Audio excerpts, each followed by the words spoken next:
ವಯನಾಡಿಂದ ರಾಹುಲ್ ಗಾಂಧಿ ಸ್ಪರ್ಧೆ ಮಾಡಿದ್ದಾರೆ.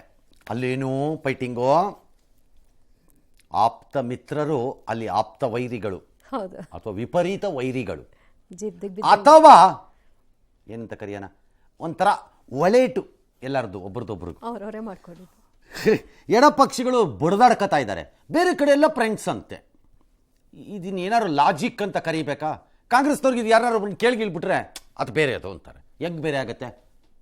ಮಾನ ಮರ್ಯಾದೆ ನಾಚಿಕೆ ಏನು ಬೇಡವಾ ಅದಕ್ಕೆ? ಒಂದು ಎಲ್ಲ ರಾಜ್ಯದಲ್ಲಿ ಫ್ರೆಂಡ್ಸು, ಇದೊಂದು ರಾಜ್ಯದಲ್ಲಿ ಬಾಯಿಗೆ ಬಂದಂಗೆ. ಯಾವ ಲೆವೆಲ್ಗೆ ಅಂದರೆ ರಾಹುಲ್ ಗಾಂಧಿ DNA ಪ್ರಶ್ನೆ ಮಾಡಿಬಿಟ್ಟಿದ್ದಾರೆ. CPI ಬೆಂಬಲಿತ ಪಕ್ಷೇತರ ಶಾಸಕ ಅನ್ವರ್ ರಾಹುಲ್ ಗಾಂಧಿ 4ನೇ ದರ್ಜೆಯ ವ್ಯಕ್ತಿ ಥರ ವರ್ತಿಸ್ತಾ ಇದ್ದಾರೆ.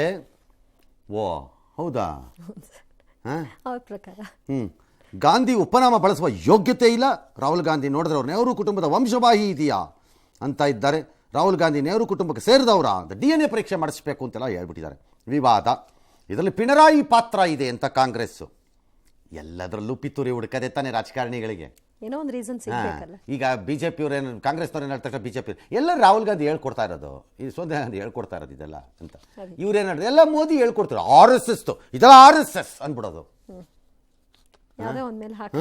ಅಲ್ಲಿ ಯಾವುದೋ ಊರಲ್ಲಿ ಮರ ಬಿದ್ದೋಯ್ತಂತೆ ಅಂತಂದ್ರೆ ಅದು RSS ನವರೇ ಪಿತೂರಿ ಮಾಡಿರ್ತಾರೆ ಅದನ್ನ ಅನ್ಬಿಡೋದು. ಮರ ಬಿದ್ದಿದ್ದು ಇನ್ಯಾವುದೋ ಪಾಪ ಯಾವುದೋ ಅದೇ ರಾಹುಲ್ ಗಾಂಧಿ ಹೇಳ್ಕೊಟ್ರು ಅಂದ್ಬಿಡೋದು. ಥೋತು 4ನೇ ದರ್ಜೆ ವ್ಯಕ್ತಿಗಳಂತೆ ವರ್ತಿಸುತ್ತಿರುವ ಎಲ್ಲ ರಾಜಕೀಯ ಪಕ್ಷಗಳಿಗೂ ಅಪಾಪಾಪಾಪಾಪಾಪ ವರ್ಲ್ಡಲ್ಲಿ ಯಾವ್ದಾದ್ರು ಒಂದು ಬೆಸ್ಟ್ ಅವಾರ್ಡ್ ಹುಡುಕಿಸ್ಕೊಡ್ಬೇಕು. ನೀವು 4th ಗ್ರೇಡ್ಗಳೆಲ್ಲವೂ, ನಾವು ಫಸ್ಟ್ ಗ್ರೇಡ್ಗಳು. ಯಾಕೆ ಹೇಳಿ? ನಿಮ್ಮಂಥ ಕಚಡ 4th ಗ್ರೇಡ್ಗಳನ್ನು ಇನ್ನೂ ವರ್ಗಿಸ್ಕೊಂಡು ಇದೀವಲ್ಲ, ನೋಡ್ಕೊಂಡು ಲೆಕ್ಕಾಕಳಿ ನಾವು ಎಂಥ ಸ್ಪಾಂಜ್ ಇರಬೇಕು ಜನ. ಎಲ್ಲ ಹಿರ್ಕೋತಾ ಇದ್ದೀವಿ. ಸರಿ, ಖರ್ಚೀಫ್ ಹಾಕಿ ರಾಹುಲ್ ಅಮೇಥಿ ಕ್ಷೇತ್ರದ ಮೇಲೆ ನಿಮ್ಮ ಬಾವ ಕಣ್ಣಾಕಿದ್ದಾರೆ ಅಂತೆಲ್ಲ ಹೇಳ್ಬಿಟ್ಟಿದ್ದಾರೆ. ಯಾರು? ಸ್ಮೃತಿ ಇರಾನಿನ? ಅಯ್ಯೋ ರಾಮ. ಆಯ್ತಪ್ಪ. ಈ ಮಧ್ಯೆ ರಾಹುಲ್ ಮನೆಯ ಪುನರ್ನವೀಕರಣ ಆರಂಭ ಆಗಿದೆಯಂತೆ ಅಮೇಥಿನಲ್ಲಿ. ಹಾಗಾಗಿ ಅಲ್ಲಿಂದನೇ ಅವ್ರು ಸ್ಪರ್ಧಿಸ್ಬೋದು ಅಂತ ಲೆಕ್ಕಾಚಾರ. ಅಲ್ಲಿಗೆ ಸ್ಪರ್ಧಿಸೋಕ್ಕೆ ದೇಶದ ಆಳ್ವಿಕೆ ನಡೆಸಲು ರಾಹುಲ್ ಗಾಂಧಿ ಸಮರ್ಥ ವ್ಯಕ್ತಿ ಅಂತ ರಣದೀಪ್ ಸುರ್ಜೇವಾಲಾ ಹೇಳಿದ್ದಾರೆ. ಇರ್ಬೋದು, ಅವ್ರ ಲೀಡರ್ ಅವ್ರಿಗೆ ಅವ್ರು ಕಾಣಿಸ್ತಿರ್ಬೋದು. ಬಟ್ ಎಲ್ಲ ನಿಮ್ಮ ಪಕ್ಷಗಳು ಒಪ್ಪಬೇಕಲ್ಲ. ಮತ್ತು ಅವ್ರದ್ದು ನೆಹರು ಇದನ್ನೆಲ್ಲ ಚೆಕ್ ಮಾಡಿ, ಗಾಂಧಿನ DNA ಚೆಕ್ ಮಾಡೋಕ್ಕಾಗಲ್ಲ. ಗಾಂಧಿದು ನಾನು ಹೇಳ್ತಿದ್ದು ಮಹಾತ್ಮ ಗಾಂಧಿ ಇದು DNA ಇವ್ರ DNA ಯಾವ ಸಂಬಂಧನೂ ಇಲ್ಲ. ಗಾಂಧಿ ಅನ್ನೋದು ತಂದೆ ತಾತನಿಂದಾಗಿ ಬಂದು ಸೇರ್ಕೊಂಡ್ಬಿಟ್ಟಿದೆಯೇ ಹೊರತು ಗಾಂಧಿಗೂ ಅವ್ರಿಗೂ ಯಾವ ಸಂಬಂಧನೂ ಇಲ್ಲ. ಆ ಗಾಂಧಿಗೆ ನಾನು ಹೇಳೋದು. ಮತ್ತು DNA ಚೆಕ್ ಮಾಡಬೇಕು ಅಂತಂದರೆ ಹೆಂಗಪ್ಪ ಮಾಡಿಸೋದು DNA ಚೆಕ್ಕು? ಏನು ಡ್ರಾಮಾ ಮಾಸ್ಟರ್ಗಳರಯ್ಯ ಇಬ್ಬರೂ ನೀವು ಕೇರಳದಲ್ಲಿ ಮಾತ್ರ. ಅಬಾ ಎಂಥ ಡ್ರಾಮಾ ಆಡ್ತಿದ್ದೀರಿ ಅಂತಂದರೆ ಇಬ್ಬರೂ ಹಾಲಿವುಡ್ ಅವರೆಲ್ಲ ಅಲ್ಲಿ ಬಂದ್ ಮಾಡ್ಕೊಂಡು ಇಂಡಿಯಾಗೆ ಓಡ್ಬತ್ತಾ ಇದ್ದಾರಂತೆ, ಗಾಡ್ಸ್ ಓನ್ ಕಂಟ್ರಿಗೆ. ಯಾಕೆ ಅಂದರೆ look at the way gods are doing ಅಂತ. ಇದೊಂದು ಫಿಲಮ್ ತೆಗಿಬೇಕು ಅಂತ. ಏನು ಡ್ರಾಮಾ ಇಬ್ಬರು. ಆಲ್ ರೈಟ್, ಅವ್ರ DNA ಚೆಕ್ ಮಾಡೋಣ ಅಂತಿರಲ್ಲ, ನಿಮ್ಮ DNA ಚೆಕ್ ಮಾಡಬೇಕು ಅಂದರೆ ಯಾರು ಮಾತಾಡ್ತಿರೋ ಪಾರ್ಟಿದು ಹಾಗೇನಾಗುತ್ತೆ? ಎಸ್, ಸೂರತ್ನಲ್ಲಿ ಬಿಜೆಪಿ ಅಭ್ಯರ್ಥಿ ಅವಿರೋಧವಾಗಿ ಆಯ್ಕೆಯಾದ ಪ್ರಕರಣ ಸಂಬಂಧ ಇದು ಗೋಲ್ಮಾಲ್ ಅನ್ನೋದು ಕಾಂಗ್ರೆಸ್ನ ಆರೋಪವಾಗಿದೆ. ಬಿಜೆಪಿ ಪ್ರಭಾವವನ್ನು ಬಳಸಿದೆ. ಚುನಾವಣಾ ಆಯೋಗ ಇದನ್ನು ಗಮನಿಸಿಕೊಳ್ಬೇಕು ಅಂತ ಚುನಾವಣಾ ಆಯೋಗದ ಮೊರೆ ಹೋಗಿದ್ದಾರೆ. ಈ ನಡುವೆ ಅಭ್ಯರ್ಥಿ ಏನ್ ಸೋಲನ್ನ ಕಂಡ್ರು, ಕಾಂಗ್ರೆಸ್ನ ಅಭ್ಯರ್ಥಿ ಎಲ್ಲೂ ಕಾಣಿಸ್ಕೊಳ್ತಾ ಇಲ್ಲ. ಸೋಲಲ್ರಿ, ನಾಮಿನೇಷನ್ ರಿಜೆಕ್ಟ್ ಆಗಿದೆ, ಸೋಲೇನ್ ಬಂತು? ಇದು ಮತ್ತೆ ಚುನಾವಣೆ ನಡೆಸಬೇಕು ಅಂತ ಸಾವಿರ ಕೇಳ್ಕೋಬಹುದು. ಎಲೆಕ್ಷನ್ ಕಮಿಷನ್ ತೀರ್ಮಾನ ಮಾಡುತ್ತೆ. ಈ ಮಧ್ಯೆ ಅವ್ರು ಕಾಂಗ್ರೆಸ್ ಸೇರ್ಕೋಬಹುದು ಅಂತಿದ್ದಾರೆ. ಅಭ್ಯರ್ಥಿ ಬಿಜೆಪಿ, ಕಾಂಗ್ರೆಸ್ ಅಭ್ಯರ್ಥಿ BJPನ ದ್ರೋಹಿ ಅಂತ ಭಿತ್ತಿಪತ್ರ ಹಿಡ್ಕೊಂಡು ಓಡಾಡ್ತಿದಾರಂತೆ. ಅಲ್ರಪ್ಪ, ನಿಮ್ಮ ಪಕ್ಷದಲ್ಲಿ ಅಭ್ಯರ್ಥಿ ಆಯ್ಕೆ ಮಾಡುವಾಗ ಪಕ್ಷನಿಷ್ಠೆಗೋಸ್ಕರ ಸರಿಯಾಗಿರೋ ಗಿರಾಕಿನೂ ಆಯ್ಕೆ ಮಾಡೋಕ್ಕಾಗಲ್ವೇನ್ರಪ್ಪ ನಿಮಗೆ? ಏನು ಪಕ್ಷಗಳು, ಏನು ಜನನೋ, ಯಾವ ಲೆವೆಲ್. ಈ ಹುಬ್ಬಳ್ಳಿನಲ್ಲಿ ನಡೆದಂಥ ಮಠ ಇದು ಕೊಲೆ ನೇಹಾ ಹಿರೇಮಠ ಪ್ರಕರಣದಲ್ಲಿ ಇವತ್ತು ಸಿದ್ದರಾಮಯ್ಯ ಅವ್ರಿಗೆ ಫೋನ್ ಮಾಡಿ ನಾವು ನಿಮ್ಮ ಜೊತೆ ಇದ್ದೀವಿ ಅಂತೆಲ್ಲ ಭರವಸೆ ಕೊಟ್ಟಿದ್ದಾರೆ. ಸಾರಿ ಹಿಂಗಾಗಿರೋದಕ್ಕೆ ಅಂತೆಲ್ಲ ಅಂದ್ಯಾರ. ಸಾರಿ ಆಗಿರೋದು ಅಂತ ಅದು ತಂದೇನು ಥ್ಯಾಂಕ್ ಯು ಸರ್ ಅಂತಂದಿದ್ದಾರೆ. ಹೌದು, ಒಬ್ಬ ಚೀಫ್ ಮಿನಿಸ್ಟರ್ ಫೋನ್ ಮಾಡಿದಾಗ ಇಡ್ರಿ ಫೋನ್ ಕೇಳೋಕ್ಕೆ ಅಂತ ಅನ್ನೋಕ್ಕಾಗದೇ ಇರ್ಬೋದು, ಅವ್ರು ಥ್ಯಾಂಕ್ ಯು ಅಂದಿರ್ತಾರೆ. ಸರಿ, ಅದೆಲ್ಲ ಕರೆಕ್ಟ್, ಒಪ್ಕೊಳ್ಳೋಣ, ಇಟ್ಸ್ ಆಲ್ ರೈಟ್. ಆ ಹೆಣ್ಣುಮಗಳದೇನೋ ಫೋಟೋ ವೈರಲ್ ಮಾಡ್ತೀರಂತ ಕೆಲವರು ಅದಕ್ಕೆ ದೂರು ಕೊಟ್ಟಿದ್ದಾರೆ. ಈ ಮಧ್ಯೆ ಪ್ರತಿಭಟನೆಗಳ ಮಾತ್ರ ಮುಂದುವರೆದಿದೆ. ದಟ್ಸ್ ಆಲ್ ಓಕೆ, ಸಾರಿ ಎಲ್ಲ ಪರ್ಫೆಕ್ಟ್. ನನ್ನ ಪಾಯಿಂಟ್, ನಾನು ಇನ್ನೂ ರಾಜ್ಯ ಸರ್ಕಾರ ಆಗಲಿ ಅಥವಾ ಹೋಮ್ ಮಿನಿಸ್ಟರ್ ಆಗಲಿ ಉತ್ತರ ಕೊಡ್ತಿಲ್ಲ. ಈ ರೀತಿಯ ಮಾತೆತ್ತಿದ್ರೆ ಒಂದು ಹಿಂಗೆ ಚಿಟಕಿ ಹೊಡೆದ ತಕ್ಷಣ ಕೊಂದು ಬಿಡ್ತೀನಿ, ಕತ್ತರಿಸ್ಬಿಡ್ತೀನಿ, ಬೆಂಕಿ ಹಾಕ್ಬಿಡ್ತೀನಿ, ಕಲ್ಲು ಹೊಡೆದು ಬಿಡ್ತೀನಿ, ಬುಡ ತೆಗೆದು ಬಿಡ್ತೀನಿ. ಈ ಆ್ಯಟಿಟ್ಯೂಡನ್ನು ಅಲ್ಲಲ್ಲಲ್ಲಿ ಕತ್ತರಿಸದೇ ಇದ್ದರೆ ಮುಖಾಮುಖಿ ನೋಡದೆ ನೀವು ಇದು ದಾರಿಗೆ ಬರಲ್ಲ. ಬರೆದಿಟ್ಕೊಳ್ಳಿ.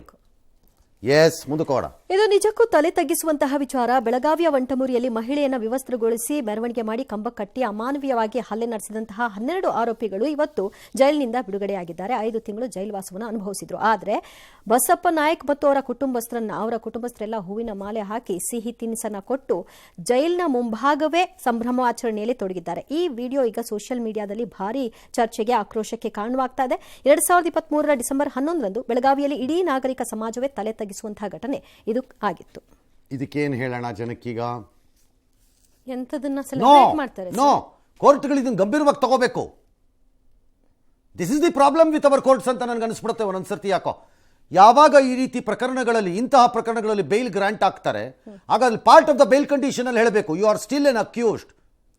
ಹೌದು, ಪ್ರೂವ್ ಆಗಿಲ್ಲ, ಆರೋಪಿ, ಅಪರಾಧಿ ಅಂತ ನಾವು ಹೇಳಿಲ್ಲ, ಬಟ್ ಇನ್ನೂ ಅಕ್ಯೂಸ್ಡು, ನಿನ್ನನ್ನ ಏನೂ ನೀ ಮಾಡಿಲ್ಲ ಅಂತ ನಾವು ಡಿಕ್ಲೇರ್ ಮಾಡಿಲ್ಲ. ಹಾಗಾಗಿ ಆಟಾಟೋಪ ಸೆಲೆಬ್ರೇಷನ್ಗಳು ಈ ಇಡೀ ಪ್ರಕರಣಕ್ಕೆ ಅವಮಾನವಾಗುವ ರೀತಿ, ನಾವೇನೂ ಮಾಡಿಲ್ಲ ಅಂತ ಒಂಥರ ಪುಂಡು ಪೋಖ್ರಿಗಳ ಥರ ಆಡೋ ರೀತಿಯಲ್ಲಿ ಏನಾದರೂ ನಡವಳಿಕೆಯನ್ನು ತೋರಿಸಿದ್ರೆ ಬೇಲ್ ಕ್ಯಾನ್ಸಲ್ ಮಾಡ್ತೀನಿ ಅಂತ ಪಾರ್ಟ್ ಆಫ್ ದ ಕಂಡೀಷನ್ ಮಾಡಬೇಕು. ಇಂಥ ಪ್ರಕರಣಗಳಲ್ಲಿ ಬಾಯಿ ಮುಚ್ಕೊಂಡು ಬೇಲ್ ಕೊಟ್ಟಿದ್ದೀನಿ, ಮನೆಗೆ ಹೋಗು ಅಂತ ಹೇಳಬೇಕು. I think it's necessary. ಪಾಸ್ಪೋರ್ಟನ್ನು ತೊಗೊಂಡಂಗೆ ಬೇಲ್ ಕಂಡೀಷನಲ್ಲಿ ಪೊಲೀಸ್ ಸ್ಟೇಷನ್ಗೆ ಬಂದು ಹೋಗು ಅಂತ ಹೇಳ್ದಂಗೆ ಹೇಳ್ತಾರಲ್ಲ, ಇನ್ಫ್ಲೂಯೆನ್ಸ್ ಮಾಡೋಂಗಿಲ್ಲ ನೀನು ಅಂತ ಹೇಳ್ದಂಗೆ, ಈ ಥರದ್ದೆಲ್ಲ ಕಂಡೀಷನ್ಸ್ ಆಗ್ತಲ್ಲ. ಇದು ಒಂದು ಕಂಡೀಷನ್ ಹಾಕ್ಬೇಕು ಯಾರೊಬ್ರು ಮ್ಯಾಜಿಸ್ಟ್ರೇಟು ಈ ಥರ ಪ್ರಕರಣ ಬಂದಾಗ. ಈ ಪ್ರಕರಣದಲ್ಲಿ ನನ್ನ ಪ್ರಕಾರ ಯಾರೊಬ್ರು ಮ್ಯಾಜಿಸ್ಟ್ರೇಟ್ ಮುಂದೆ ಒಂದು ಅರ್ಜಿ ಹಾಕಿ ಈ ರೀತಿಯೆಲ್ಲ ಮಾಡಿದ ಅವಮಾನ ಇದು ಅಂಟಿಲ್ ಇಟ್ ಈಸ್ ಡಿಸೈಡೆಡ್. ನಾನು ಹೇಳೋದು ನಾಳೆ ನ್ಯಾಯಾಲಯ ಖುಲಾಸೆ ಮಾಡ್ತು ಅಂತ ಅನ್ಕೊಳ್ಳೋಣಪ್ಪ, ಆಗ ಬೇರೆ ವಿಚಾರ ಅದು. ಇದೆಂಥದಿದು? They are mocking at our system. Whistle ಹೊಡ್ಕೊಂಡು ನಗ್ತಾ ಇದೆ ಸಿಸ್ಟಮ್ ವಿರುದ್ಧ ಅವರುಗಳು. ಇದೊಂದೇ ಇಲ್ಲ, ಎಲ್ಲೋ ಗುಜರಾತಲ್ಲಿ, ಇನ್ಯಾವುದೋ ಊರಲ್ಲಿ, ಎಲ್ಲ ಊರಲ್ಲೂ ಇದೆ ಕತೆ. ಇದರ ಜೊತೆನಲ್ಲಿ ನಾವು ಅಂತಿದ್ದೀವಿ ಮಹಿಳೆಯರ ಜೊತೆ ನಾವಿದ್ದೀವಿ, ಮಹಿಳೆಯರ ಜೊತೆ ನಾವಿದ್ದೀವಿ, ಮಹಿಳೆಯರ ಜೊತೆ ನಾವಿದ್ದೀವಿ. ಎಂಥ ಡೋಂಗಿಗಳದು. ನಮ್ಮ ಕಾನ್ಷಿಯನ್ಸ್ ಸತ್ತೋಗಿದೆ. ಡ್ರಾಮಾ ಮಾಡ್ಕೊಂಡು ಜೀವನ ಮಾಡ್ತಾ ಇದ್ದೀವಿ ಅಷ್ಟೇ ಎಲ್ಲರೂ. ಶಾಲಾ ವಿದ್ಯಾರ್ಥಿನಿಯರ ಮೇಲೆ ಲೈಂಗಿಕ ದೌರ್ಜನ್ಯ ಎಸಗಿದ ಆರೋಪ ಎದುರಿಸ್ತಾ ಇರುವಂತಹ ಮುರುಘಾ ಶ್ರೀಗಳಿಗೆ ಹೈಕೋರ್ಟ್ ನೀಡಿದ್ದ ಜಾಮೀನನ್ನು ರದ್ದು ಮಾಡಿ ಸುಪ್ರೀಂ ಕೋರ್ಟ್ 4 ತಿಂಗಳ ನ್ಯಾಯಾಂಗ ಬಂಧನಕ್ಕೆ ವಿಧಿಸಿದೆ. 1 ವಾರದೊಳಗೆ ಪೊಲೀಸರ ಮುಂದೆ ಶರಣಾಗಬೇಕು ಅಂತ ಆದೇಶವನ್ನು ಮಾಡಿದೆ.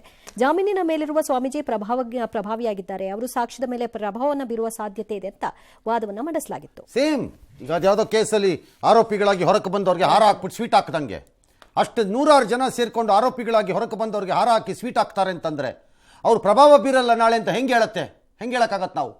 ಸೇಮ್ ಈಗ ಈ ಪ್ರಕರಣದಲ್ಲಿ ಸ್ವಾಮೀಜಿಗೆ ಹೇಳ್ದಂಗೆ ಪ್ರಭಾವಿಯಾಗಿದ್ದಾರೆ ಅಂತ ಅದಕ್ಕೆ ಹೇಳ್ತಿರೋದು ನಾನು.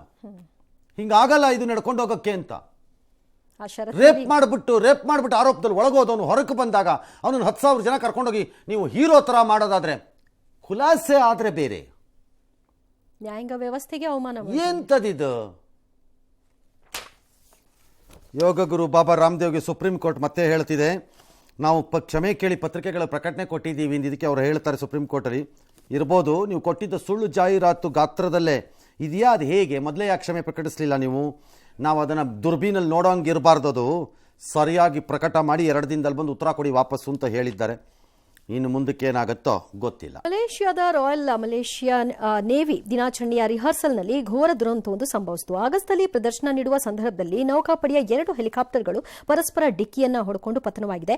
2 ಲೆಫ್ಟಿನೆಂಟ್ ಕಮಾಂಡರ್ ಸೇರಿ 10 ಯೋಧರು ಬಲಿಯಾಗಿದ್ದಾರೆ. 1 ಕಾಪ್ಟರ್ ಈಜುಕೊಳದಲ್ಲಿ ಬಿದ್ದಿದ್ರೆ ಇನ್ನೊಂದು ಸ್ಟೇಡಿಯಂನಲ್ಲಿ ಬಿದ್ದಿದೆ. ಕಾಪ್ಟರ್ಗಳ ಡಿಕ್ಕಿ ಹೊಡೆದು ಪತನವಾಗುವಂತಹ ದೃಶ್ಯ ಏನಿದೆ ಅದು ಈಗ ವೈರಲ್ ಆಗಿದೆ.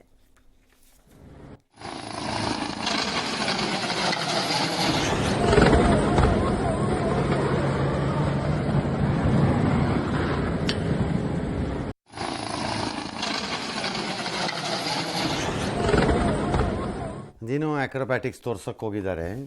ಕ್ಲೋಸ್ ಆಗಿಬಿಟ್ಟಿರಬೇಕು, ಒಂದಕ್ಕೊಂದಕ್ಕೆ ಸ್ಪಿನ್ನಿಂಗ್ ರೋಟರ್ಸು ಗೀಟರ್ಸು ಹೊಡೆದ್ಬಿಟ್ಟಿರಬೇಕು, ಹೊರಗೊಂಡೋಗಿದೆ. Very sad. ಐತಿಹಾಸಿಕ ಬೆಂಗಳೂರು ಕರಗಕ್ಕೆ ಈಗ ಕ್ಷಣಗಣನೆ. ರಾತ್ರಿ 1:30ಕ್ಕೆ ದೇವಾಲಯದಿಂದ ಹೊರಡುತ್ತೆ. 2 ಗಂಟೆಯಿಂದ ಕರಗದ ಮೆರವಣಿಗೆ ನಡೆಯುತ್ತೆ. ನಗರದ ಹಲವು ಮಾರ್ಗಗಳಲ್ಲಿ ಸಾಗತ್ತೆ.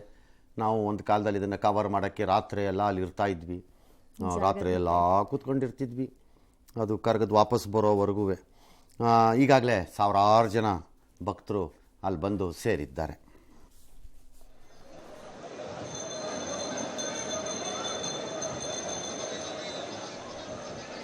ನೀವು ಈಗ ನೋಡ್ತಾ ಇರೋ ಈ ದೃಶ್ಯಗಳೆಲ್ಲ ಲೈವ್ ಅಲ್ಲಿಂದ ಬರ್ತಾ ಇರೋಂಥದ್ದು. ಬೆಂಗಳೂರು ಕರಗದ ಜಾಗದಿಂದ ಐತಿಹಾಸಿಕವಾದಂತಹ ಈ ಕರಗ ಈಗ ನೀವು ಅದರ ನೇರ ದೃಶ್ಯಾವಳಿಗಳನ್ನು ನೋಡ್ತಾ ಇದ್ದೀರಿ. ಮಧ್ಯರಾತ್ರಿ ಪ್ರಾರಂಭ ಆಗುತ್ತೆ.